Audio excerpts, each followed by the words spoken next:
በማህበራዊ ሚዲያ የሚያዩትን ይዘት እርስዎ ብቻ የሚመርጡ ይመስልዎታል? እንደገና ያስቡ። ቲክቶክ፣ ዩቲዩብ፣ ኢንስታግራም፣ ፌስቡክ እና ሌሎች የማህበራዊ ሚዲያ መድረኮች አልጎሪዝም ይጠቀማሉ።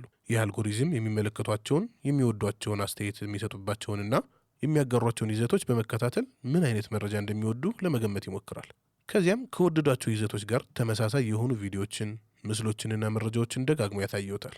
ለምሳሌ ስለ እግር ኳስ የተለጠፉ ቪዲዮዎችን በተደጋጋሚ ከተመለከቱ አልጎሪዝሙ እርስዎ ይህን አይነት ይዘት እንደሚወዱ ይረዳል። በመቀጠልም ተመሳሳይ የስፖርት ይዘቶችን ይበልጥ ያሳየዎታል። ይህ ጠቃሚ ሊሆን ቢችልም አንዳንድ ጊዜ የመረጃ ረፋን ሊፈጥር ይችላል። ይህ ማለት ከተመሳሳይ ሀሳቦችና መረጃዎች ውጪ ያሉ አመለካከቶችን የማናይበት ሁኔታ ማለት ነው። በተጨማሪም ያልተረጋገጡና ሐሰተኛ መረጃዎችን የያዙ ይዘቶችን እየተመለከትን እየወደድን ወይም እያጋራን ከቀጠልን አልጎሪዝሙ ተጨማሪ ተመሳሳይ ይዘቶችን ሊያሳየን ይችላል። በዚህ መንገድ ሐሰተኛ መረጃዎች በፍጥነት ሊስፋፉ ይችላሉ። ስለዚህ በማህበራዊ ሚዲያ ላይ የሚያገኟቸውን መረጃዎች በጥንቃቄ ይመልከቱ። ሐሰተኛ ወይም አሳሳች መረጃዎችን አያጋሩ፣ እንዲሁም ሪፖርት ያደርጉ። በተጨማሪ የተለያዩና ታማኝ የመረጃ ምንጮችን መከታተል የተመጣጠነና ሰፊ የመረጃ እይታ እንዲኖረዎት ይረዳል። ልብ ይበሉ፣ አልጎሪዝሞች የምናየውን መረጃ ይቀርጻሉ።